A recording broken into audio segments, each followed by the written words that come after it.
नमस्कार, आप देख रहे हैं वन उत्तर प्रदेश। मैं हूं आपके साथ ऋषभ पांडे। बुलेटिन की शुरुआत करेंगे इस वक्त की हेडलाइंस के साथ। लखनऊ में पुलिस आधुनिकीकरण योजना के तहत कार्यक्रम, 56 जनपदों के लिए मॉडर्न प्रिजन वैन रवाना। मुख्यमंत्री योगी ने दिखाई हरी झंडी, पल्स पोलियो अभियान का भी किया शुभारंभ।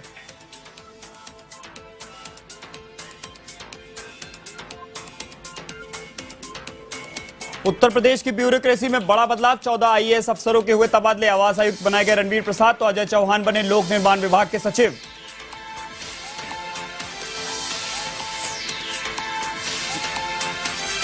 देवबंद में मदरसा संचालकों का इजलास, मौलाना अरशद मदनी ने सर्वे को लेकर किया बड़ा ऐलान। मदरसों के इस सर्वे में राज्य सरकार का सहयोग करने की अपील। करीब 250 संचालकों ने की शिरकत।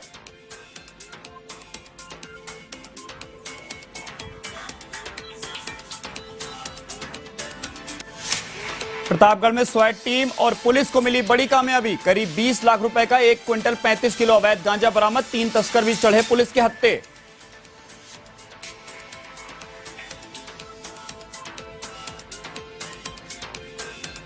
रामपुर निवासी 2 साधुओं को महाराष्ट्र पुलिस लेकर पैतृक गांव मिलक। महाराष्ट्र के जत में लोगों ने बच्चा चोर समझकर की थी जमकर पिटाई। गंभीर हालत में जिला अस्पताल में भर्ती।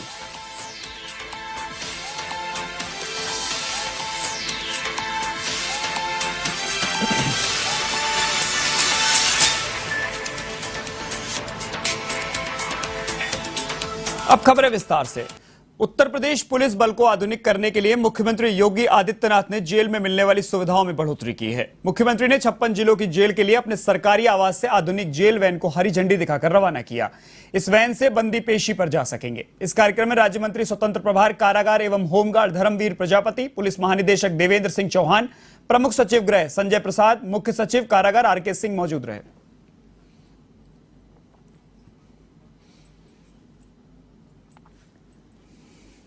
बेहतर कानून व्यवस्था की स्थिति के लिए पुलिस आधुनिकीकरण की जिस प्रक्रिया को हम लोगों ने प्रारंभ किया था, मॉडर्न प्रिजन वैन उसी श्रृंखला का एक हिस्सा है। 56 मॉडर्न प्रिजन वैन को आज गृह विभाग को समर्पित करते हुए मुझे अत्यंत आनंद की अनुभूति हो रही है। मैं इसके लिए गृह विभाग को और कारागार विभाग को संयुक्त रूप से इसके लिए हृदय से बधाई देता हूं। इधर लखनऊ में सूबे के मुख्यमंत्री योगी आदित्यनाथ ने पल्स पोलियो अभियान का शुभारंभ किया। इस दौरान मुख्यमंत्री योगी ने बच्चों को पोलियो की खुराक पिलाई, साथ ही आमजन से अपने बच्चों को पोलियो की दवा पिलाने की अपील की। कार्यक्रम को संबोधित करते हुए मुख्यमंत्री योगी आदित्यनाथ ने कहा कि यह हमारा कर्तव्य है कि हम लोगों की सेहत की हिफाजत में योगदान दें। हर बच्चे को पोलियो का टीका जरूर देना चाहिए। इस बात का ध्यान रखें कोई बच्चा टीकाकरण से छूटने ना पाए।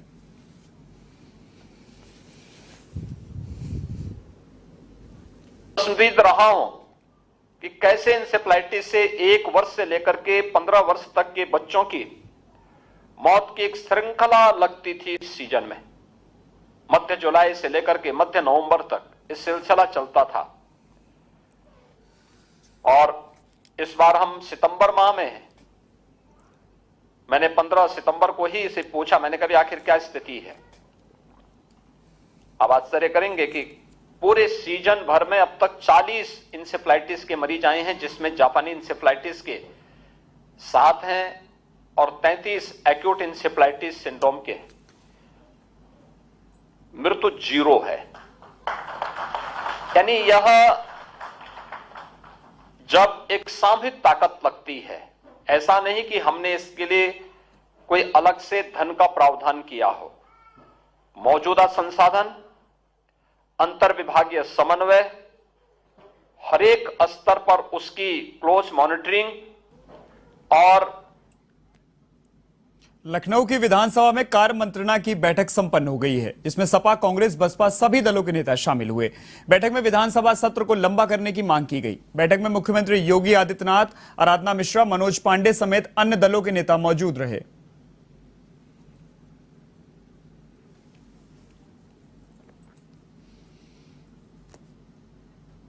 उत्तर प्रदेश के मंत्री मयंकेश्वर शरण सिंह आदर्श आचार संहिता के उल्लंघन से संबंधित मामले में स्थानीय अदालत ने कार्रवाई समाप्त करने के आदेश दे दिए हैं।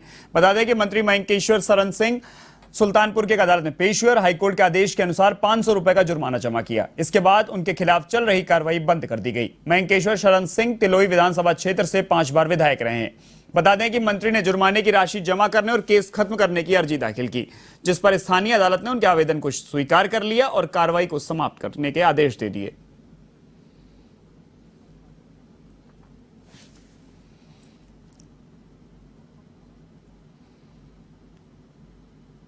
उत्तर प्रदेश में योगी सरकार की ओर से गैर मान्यता प्राप्त मदरसों के सर्वे किए जाने को लेकर सहारनपुर देवबंद में सम्मेलन का आयोजन किया गया। इस सम्मेलन में करीब 250 मदरसा संचालकों ने हिस्सा लिया। इस दौरान सभी ने मदरसों के सर्वे को लेकर अपनी राय रखी। सम्मेलन में दारुल उलूम देवबंद के मौलाना अरशद मदनी ने कहा कि देश की आजादी में मदरसों की कुर्बानियों को भुलाया नहीं जा सकता। यह देश के संविधान के अंतर्गत चलते हैं और मदरसों के अंदर कोई भी ढकी दबी चीज नहीं है। ऐसे में उत्तर प्रदेश सरकार के सर्वे से घबराने की कोई जरूरत नहीं है और इसमें पूरा सहयोग करने के हेतु संपूर्ण और सही जानकारी दें। स्थानीय प्रसिद्ध मस्जिद रशीदिया में आयोजित सम्मेलन के दौरान जमीयत उलमाए हिंद के प्रमुख मौलाना सैयद अरशद मदनी और दारुल उलूम देवबंद के मोहम्मतीम मौलाना मुफ्ती अबुल कासमी नोमानी ने मदरसों के इतिहास पर प्रकाश डाला। साथ ही मदरसा संचालकों के मदरसे का हिसाब किताब और दस्तावेज को पारदर्शी रखने की अपील की।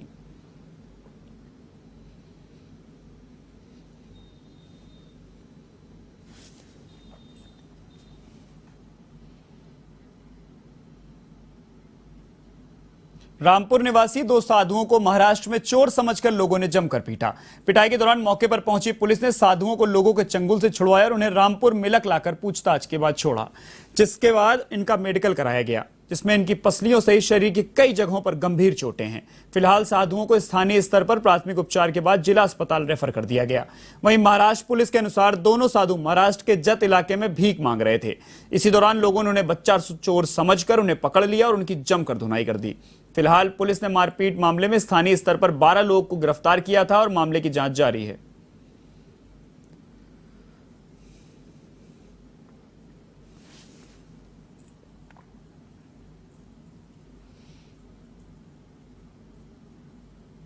कानपुर आउटर घाटमपुर कोतवाली क्षेत्र में 14 वर्षीय नाबालिग के साथ रेप का मामला सामने आया है, जहां गांव में ही रहने वाले एक युवक ने दुष्कर्म की घटना को अंजाम दिया। वहीं घटना की सूचना पर एसपी आउटर मौके पर पहुंचे और जांच पड़ताल शुरू की।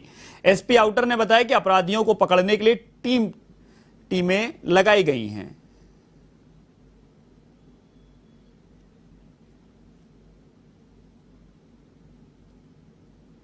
के साथ में ये छोटू ने गलत काम किया था। वो हमारी बिटिया को तमंचा दिखाता था, कहता था कि तुझे मार डालेंगी, और वो गलत काम करते थे हमारी बिटिया के साथ में। तो बिटिया डरन के मारे हमसे बताती नहीं रही, मुझे के दिन से ये काम है, और हल्ला मचाती थे तो मुंह में कपड़ा डाल देता था। वहाँ पे हमारी बिटिया को छीनने को फिर रहा था। हमसे पैसा कहता था कि 10 लाख ले, 10 लाख देंगी तुम्हारी बिटिया का। हम कहा हम बिटिया को अपनी नहीं देंगी, तुम हो धोबी, हम निषाद हैं, हम कैसे बिटिया को अपनी दे देंगे तुमको, हम नहीं देंगी। तो हम नहीं दिया। तो फिर इसकी पूरी शिकायत पुलिस से की थी आपने? हाँ की है पुलिस को। जनपद कानपुर आउटर के थाना घाटमपुर में एक नाबालिग लड़की के साथ बलात्कार की घटना की सूचना प्राप्त होने पर इसमें अभियोग पंजीकृत कर लिया गया। मेरे द्वारा सूचना पर तत्काल घटनास्थल का निरीक्षण किया गया तथा परिजनों से बात की गई। अन्य विधिक कार्रवाई की जा रही है। मुलजिम की गिरफ्तारी के लिए 3 टीमें भेजी गई हैं। शीघ्र ही गिरफ्तार करके कार्रवाई की जाएगी। प्रतापगढ़ में स्वाट टीम और पुलिस ने संयुक्त छापेमारी करते हुए करीब 20 लाख रुपए का अवैध गांजा पकड़ा है। पुलिस ने रात्रि चेकिंग के दौरान देलहूपुर थाना क्षेत्र स्थित प्रयागराज बॉर्डर पर यह कार्रवाई की, जहां डीसीएम गाड़ी की चेकिंग में 1 क्विंटल 35 किलो गांजा बरामद किया गया। पुलिस ने कार्रवाई के दौरान डीसीएम को जब्त करते हुए 3 तस्करों को भी गिरफ्तार कर लिया।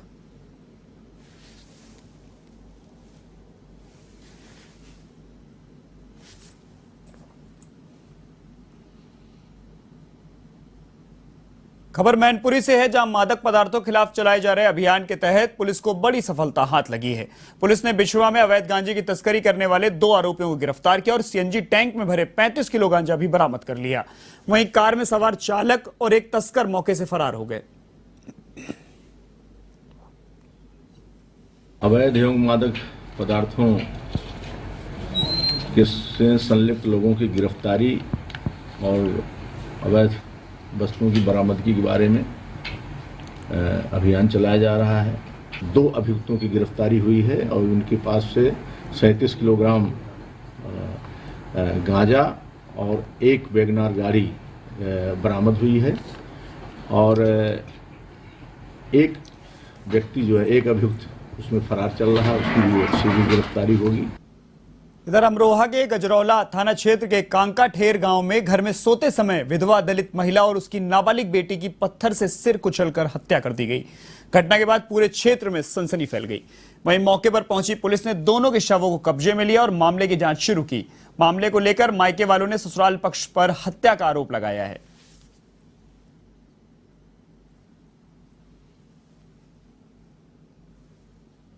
ये गांव पड़ता है कांका ठेर, चौकी ब्रिजघाट, थाना गजरौला, जनपद अमरोहा में कि एक महिला और उनकी बेटी की हत्या करी गई है। मौके के ऊपर तत्काल ही सभी लोग पहुंचे हैं, वरिष्ठ अधिकारी पहुंचे हैं, फॉरेंसिक टीम भी यहाँ पर पहुंची है। डेड बॉडी को मॉर्चुरी के लिए भिजवाया गया है। जो अभी तक की प्राप्त जानकारी है, महिला की एज लगभग 30 से 32 के आसपास है और उनकी एक डॉटर है। इसके अलावा ये इनके बारे में ये भी पता लगा है कि उनके पति की मृत्यु 2013 में हुई थी और इनका एक बेटा भी है। संबंध में जो मायके वाले हैं, लड़की के घर वाले हैं, उनके द्वारा कुछ हम लोग को चीज़ें उपलब्ध कराई गई हैं। साथ ही मौके पर के ऊपर भी साक्ष्य हम लोग को मिले हैं। मायके वालों द्वारा इस संबंध में तहरीर की जा रही है और कुछ लोगों को हम लोग के बारे में पूछताछ भी की जा रही है और जल्दी इस घटना का पूर्ण अनावरण किया जाएगा। मेरा प्रतिज्ञा नाम है। मैं यही मेडिकल कॉलेज में पढ़ती हूँ, तो मैं यहाँ पे 3 महीने रह के गई हूँ। मुझे इन सब लोगों का, इनके ससुराल वालों का सबका बर्ताव पता है। ये लोग बिल्कुल यहाँ पे देखने नहीं आते थे, बजाय इसके कि वो विधवा औरत है, उसको देखने आना चाहिए था, नहीं क्या आना चाहिए था कि उनके सास ससुर को कैसे रहती है, लेकिन वो लोग यहाँ पे देखने नहीं आते थे। विवाद ये था कि उनका जो पति है वो खत्म हो गए, तो वो चाहते हैं कि वो यहाँ से चली जाए। उनका बेटा, उसको हक मिलना चाहिए कि नहीं चाहिए यहाँ पे उनका जगह जमीन का, तो वो इसे देने के लिए मना करते हैं। अच्छा, आप यहाँ पे गाँव पहुँचे हैं, तो अब आपको क्या लगा? सबके दायरे में है सब कुछ। आप सब देख रहे हैं कि बहुत दिख रहा है कि वहाँ पे पत्थर रखा हुआ है। आप सब लोग भी देख रहे हैं कि वहाँ पे पत्थर है, कैसे खून खराबा है, मारा गया उस औरत को। क्या खबर साहब, मैं तो अपने घर में कैसा मारी। अच्छा, आपको सूचना किस समय मिली? सूचना वो पड़ोसी हमारी दूसरी लड़की है मोहल्ले की। अच्छा, तो उसने फोन करा कर तुम्हारी लड़की भी, तुम्हारी बेटी भी रात मार। अच्छा, तो आप यहाँ पे जो पहुँचे हैं, तो आपको लड़की मिली देखने? आप लड़की ना मिली जी हमें देखने को। कोई विवाद चल रहा था? विवाद कैसे पीट ली? अच्छा, कौन पिटाई करता था? ये पीटे या के जेठ पीटे। अच्छा, जेठ, ठीक है। कई फिर पीटी है, मुकदमा लड़ाया उनने। तो आप थाने में, आप कोई तहरीर वगैरह दे रहे हो? थाने में तहरीर दे रहे हो कोई? देंगे।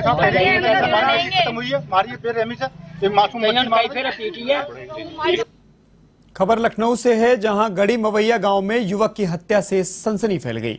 सड़क किनारे गड्ढे पर युवक का शव मिलने से सूचना पाकर पुलिस मौके पर पहुंची और इस दौरान पुलिस ने मृतक की शिनाख्त अतुल रावत के रूप में की है। वहीं पुलिस की ओर से हादसा बताए जाने पर मृतक के परिजन भड़क गए। परिजनों ने हत्या की आशंका जताई है। फिलहाल पुलिस मामले की जांच में जुटी हुई है।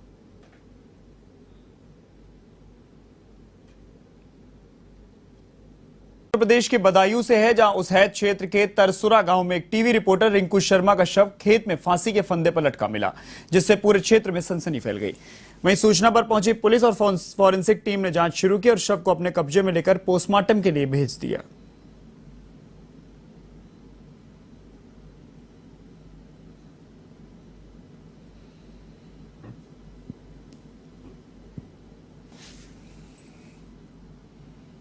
इधर बुलंदशहर में पुलिस ने 50,000 के इनामी समेत बावरिया गैंग के 2 सदस्यों की मुठभेड़ हो गई। इस दौरान इनामी बदमाश कप्तान उर्फ मंगल गोली लगने से घायल हो गया और उसका दूसरा साथी मौके का फायदा उठाकर फरार हो गया। वहीं मुठभेड़ में पुलिस के सिपाही प्रदीप कुमार भी घायल हो गए। पुलिस ने मौके से अवैध हथियार बरामद कर घायलों को अस्पताल में भर्ती कराया।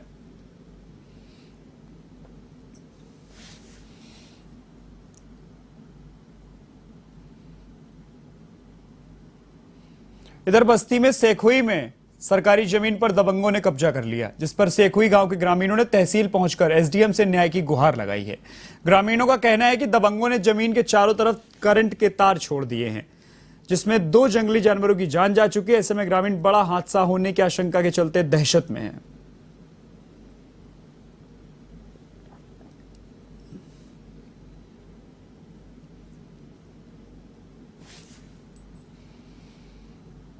उत्तर प्रदेश के बिजनौर में पुलिस अधीक्षक ने 50 कोबरा बाइक को हरी झंडी दिखाकर रवाना किया। पुलिस लाइन से जनपद के समस्त थानों में संचालित होने वाली 50 कोबरा बाइक को आवश्यक दिशा निर्देश देते हुए रवाना किया गया। इस मौके पर बिजनौर पुलिस अधीक्षक दिनेश सिंह, अपर पुलिस अधीक्षक नगर डॉक्टर प्रवीण रंजन, अपर पुलिस अधीक्षक ग्रामीण समेत आला अधिकारी मौजूद रहे। ये प्रेडिक्टेबल ना हो, इसीलिए इसमें 3 स्कीमें बनाई गई हैं। एबीसी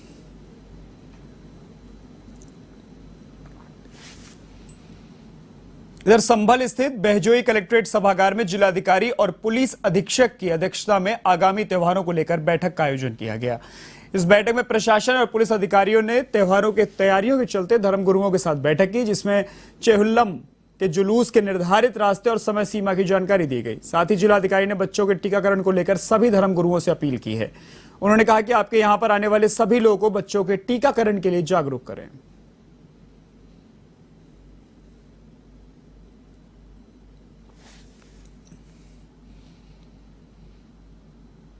उत्तर प्रदेश की ब्यूरोक्रेसी में बड़ा बदलाव हुआ है। उत्तर प्रदेश की ब्यूरोक्रेसी में 14 आईएएस अफसरों का तबादला किया गया है। इधर आवास आयुक्त रणवीर प्रसाद को बनाया गया, जबकि अजय चौहान को लोक निर्माण विभाग के सचिव बनाया गया है और 10 जिलों के जिलाधिकारी बदले गए हैं।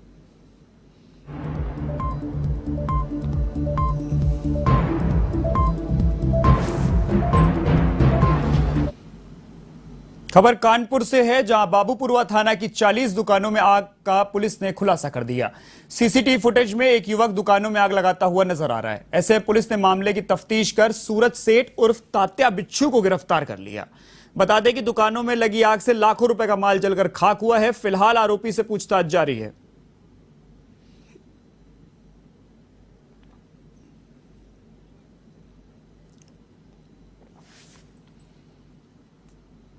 खबर संभल से है, जहां गुन्नौर और रजपुरा क्षेत्र में अलग अलग हादसों में 2 लोगों की मौत हो गई। गुन्नौर थाना क्षेत्र के पतई कायस्थ में टूटे पड़े बिजली के तार की चपेट में आने से किसान और उसकी भैंस की मौत हो गई। ऐसे में परिजनों ने बिजली विभाग पर लापरवाही का आरोप लगाते हुए तहरीर दी है। दूसरा हादसा हिरोनी गांव में हुआ, जहां मिट्टी लेने गए किसान की ट्रैक्टर ट्रॉली अनियंत्रित होकर सड़क के पास बनी खंदी में पलट गई। हादसे में ट्रॉली के नीचे दबने से किशोर की मौत हो गई, जबकि 3 घायलों का इलाज निजी अस्पताल में चल रहा है।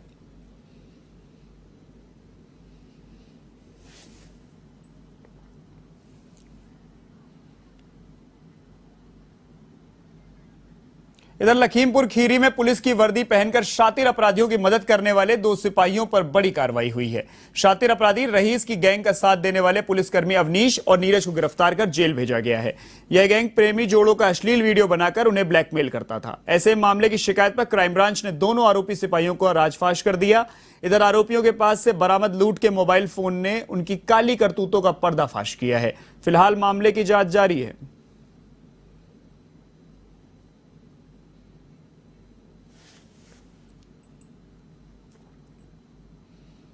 कासगंज की गंज डुडवारा कोतवाली पुलिस को बड़ी सफलता हाथ लगी है। पुलिस ने 2 शातिर चोरों को गिरफ्तार किया और 19,000 से अधिक नकदी, एक सब्बल और एक नुकीला सरिया बरामद किया है। फिलहाल पुलिस दोनों आरोपियों से पूछताछ में जुटी हुई है। पुलिस अधीक्षक महोदय जनपद कासगंज के द्वारा चलाए गए चोरी के खिलाफ अभियान के अंतर्गत थाना गंज डुडवारा में 2 चोरों को पकड़ने में सफलता प्राप्त की गई है, जिसमें से एक का नाम श्याम सिंह है और दूसरे का नाम सागर है। इसके अंतर्गत बीती रात में गश्त के दौरान पाया गया कि दोनों चोर एक स्थान पर चोरी का प्लानिंग कर रहे थे, जिसे मुखबिर खास सूचना का आधार पर इन्हें पकड़ा गया। इनके पास से एक नुकीला सरिया और एक सिब्बल भी पकड़ा गया, जो कि जिनके द्वारा ये दुकान का शटर तोड़ते थे। इनके पास 19,700 रुपये भी बरामद किए गए। आपराधिक इतिहास देखा गया कि पहले भी चोरी की हुई है। उत्तर प्रदेश के महोबा में एनआरएलएम से जुड़े सदस्यों ने 10 सूत्रीय बिंदुओं को जल्द से जल्द पूरा किए जाने की मांग की है। राष्ट्रीय आजीविका मिशन से जुड़े सदस्यों की ओर से कार्य बहिष्कार कर देशव्यापी हड़ताल की जा रही है, जिसमें 10 सूत्रीय मांगों का हवाला देने के साथ ही प्रदेश अध्यक्ष की वापसी किए जाने की मुख्य मांग शामिल है।